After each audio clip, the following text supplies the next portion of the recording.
Abandonado para que não sejamos abandonados.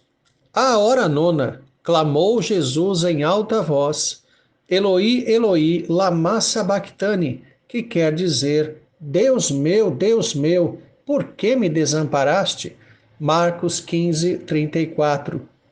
Como entender o abandono do Filho de Deus pelo seu próprio Pai? Aos olhos do homem moderno, isso não é apenas inexplicável, mas intolerável. A morte de Cristo é o impensável do inacreditável. Quem poderia supor que o Deus eterno, presente em todo o universo, porém maior e transcendente a ele, poderia nascer como um homem? Esse primeiro impensável, ainda que admitido, certamente levaria à conclusão lógica de que viveria aqui eternamente. No entanto, nasceu exatamente com o objetivo de morrer. É história naturalmente inacreditável para o ser humano, crida apenas mediante obra do Santo Espírito que infunde e desperta nos eleitos a fé verdadeira.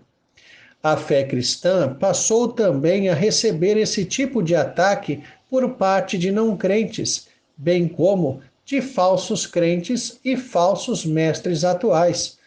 Rubem Alves, ainda bastante lido em nossos dias, que foi um pastor que abandonou seu suposto chamado devido às suas muitas heresias, chegou mesmo a afirmar, confirmando sua apostasia, que não podia crer em um Deus que matava seu próprio filho na cruz. Aliás, concluiu que se Deus existe, então é fraco, pois não tem poder para evitar o nosso sofrimento. Arremata dizendo que então ficamos com saudades de um Deus que não existe, o Todo-Poderoso. Por incrível que possa parecer, há chamados crentes que leem e até supostos pastores que ainda citam Rubem Alves em suas preleções. As acusações contra o amor de Deus são logicamente infundadas. Por meios corretos e santos, o Senhor conduz soberanamente todas as coisas para o seu devido fim. Afirmação importante para não confundirmos a ética divina com a maquiavélica. Maquiavel, em sua mais famosa obra, O Príncipe, afirma aquilo que passou a ser a norma do homem atual: os fins justificam os meios. No entanto, Deus não age por qualquer meio, sempre opera por caminho de justiça. Foi exatamente para a execução da justiça que envia seu Filho. Entendamos que para o Pai não foi algo fácil. Ver seu Filho encarnado viver em meio a pecadores, enfrentar toda a afronta e escárnio, oposição, ser torturado e morto na cruz, só prova o quanto o ser humano é mau e digno do inferno. No entanto, o Filho, vindo sim em obediência ao Pai, mas também espontaneamente, pois não há qualquer divisão, contradição ou disputa na Trindade. Jamais esqueçamos que é um único Deus e não três deuses. Realiza sua obra sabendo previamente qual é o inescapável resultado.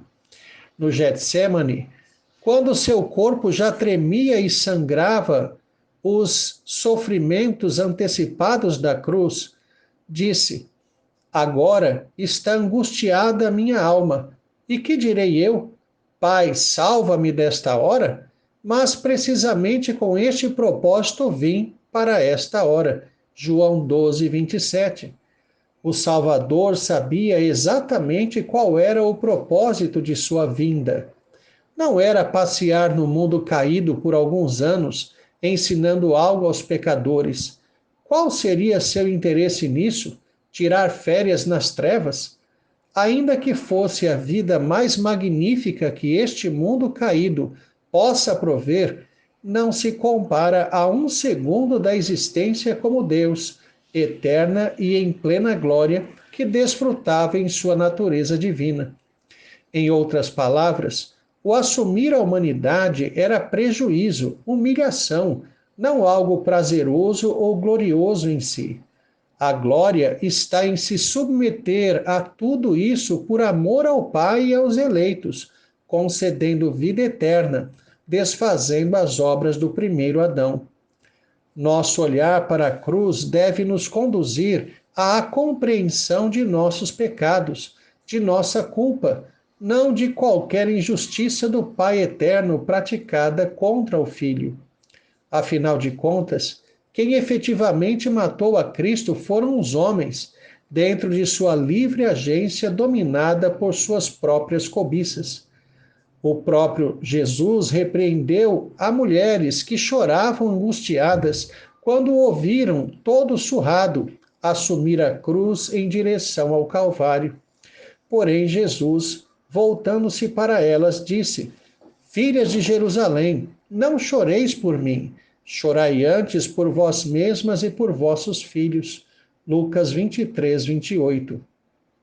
Jesus sabia que a apostasia do povo traria sobre eles pesado sofrimento e a inevitável condenação. Temos que olhar para a cruz como o ato conjunto de amor da Trindade, quando historicamente o Deus Trino se sacrifica na humanidade de Cristo. Há um só Deus. Embora haja três pessoas na Trindade, formam um único ser divino. A divindade não morre, não sofre como homens. No entanto, de um jeito completamente acima de nossa compreensão, viu o seu propósito concretizado. O que podemos dizer é que não foi agradável ao Senhor. Aquele que não tem prazer na morte do ímpio jamais poderia ter visto impassível a morte de seu filho. Dize-lhes: Tão certo como eu vivo, diz o Senhor Deus, não tenho prazer na morte do perverso, mas em que o perverso se converta do seu caminho e viva. Convertei-vos, convertei-vos dos vossos maus caminhos, pois por que haveis de morrer, ó casa de Israel? Ezequiel 33, 11. Todo aquele que olha para a cruz só o pode fazer com amor e ódio. Pode olhar com amor, tendo a graça de Cristo atingido o seu peito, percebendo que tudo o que fez Deus foi com o objetivo de nos salvar de nossa própria tragédia. Experimentará também ódio de seus pecados, de seu antigo modo de vida, verdadeira ojeriza do velho homem e do engano diabólico. Todavia, há aqueles que olharão apenas com ódio de Deus, por descortinar e explicitar tão claramente a vileza do ser humano em seu amor e apego ao pecado e à transgressão. Toda a vergonha e impotência do homem, a sua patética morte por ter existido como Deus para si e nada poder fazer naquele momento. Certamente elegerão como a melhor estratégia de defesa o ataque. Cristo sempre foi e sempre será não apenas a pedra angular da igreja, seu alicerce e salvador, mas também a pedra de tropeço para todo incrédulo. Entendamos que Jesus era sacerdote e vítima simultaneamente. Ele, sumo sacerdote segundo a ordem de Melquisedeque, e o Cordeiro de Deus que tira o pecado do mundo, na cruz oficiou-se a si mesmo, entregando-se à morte como o único sacrifício aceitável a Deus. Os pecados dos crentes do Antigo Testamento não foram vingados, foram mantidos em suspenso por Deus, a fim de que também recaíssem sobre Cristo. A cruz é, neste sentido, um vórtice temporal, atraindo para aquele momento o passado e o futuro. Todos os pecados já cometidos pelos eleitos, mantidos em suspenso, foram atraídos para ali, bem como todos os pecados dos eleitos que haveriam de nascer. O incomparavelmente maior se tornou o menor de todos.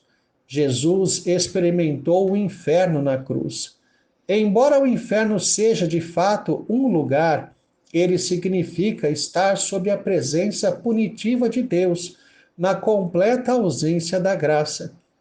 Aqueles que acreditam que o que aqui se faz, aqui se paga, deveriam entender que, embora essa terra seja uma existência amaldiçoada por Deus por causa do pecado, mesmo os ímpios ainda estão sob a graça comum de Deus. Por isso, vivendo continuamente na carne e no pecado, por graça o Senhor lhes concede momentos prazerosos, que alegram o coração deles. Imagine uma vida apenas de sofrimentos, sem interrupção, em intensidade tamanha garantida por uma existência imortal. Isso é o inferno. Como cita o apóstolo Paulo, nem olhos viram, nem ouvidos ouviram, nem jamais penetrou em coração humano o que Deus tem preparado para aqueles que o amam. 1 aos Coríntios 2, 9. O mesmo pode ser dito sobre aqueles que não o amam. O grito insólito de Jesus manifesta o seu inferno. Todas as vezes que nosso Senhor se dirige a Deus nos evangelhos, o chama de Pai. O único momento que o chama pelo nome genérico de Deus é nessa ocasião, Eloi, Eloi, em aramaico, preferível à leitura em hebraico de Mateus, Eli, Eli. O que levou Jesus a suar sangue no Getsemane e se angustiar como antecipação da morte não foram as dores físicas que saberia que experimentaria, mas o momento em que visitaria, entre aspas, a masmorra de Deus, o inferno, pregado à cruz. Devemos entender que era isso o que nós, com justiça, deveríamos sofrer eternamente. No entanto, Jesus foi abandonado na cruz por seu Pai por alguns momentos, para que nós não fôssemos abandonados para sempre por Ele. Precisamos compreender as reais dimensões do sacrifício de Cristo para que jamais achemos que, nas ocasiões de nossos sofrimentos, Deus tenha nos abandonado. Jamais. Isso é menosprezar o sacrifício de Jesus, desconfiar da eficácia de sua morte. Algo muito presente nos crentes odiernos, pessoas acostumadas a pensar que Deus existe para simplesmente o servir e amparar. É a desconfiança quanto à vontade divina. Na iminência de grande sofrimento, desconfia-se que o Senhor nos permitirá sofrer e interpretamos isso como uma espécie de sadismo ou desprezo. Não entendemos que o fato de sermos pecadores faz com que sejamos dignos das maiores dores e que mesmo o sofrimento tem importante papel pedagógico em nossa vida. Lembre-se sempre, Deus jamais nos desampara. Diante da dor, das perdas, dobre sua vontade, humilhe-se e aceite. Olhe para a cruz com amor e ódio. Ame a Deus e tudo o que Ele já efetuou em sua vida, e odeie tudo o que de mal ainda há em você. Se assim for, você experimentará a paz de Deus, que excede todo entendimento, sarando e fortalecendo o seu coração. Os sofrimentos dessa vida não se comparam ao peso da glória eterna. O paraíso não é aqui. Todavia, se nos levantarmos contra a vontade de Deus, apenas aguçaremos ainda mais a agonia da alma. Tenha um excelente dia na presença de Deus, Reverendo Jair de Almeida Júnior.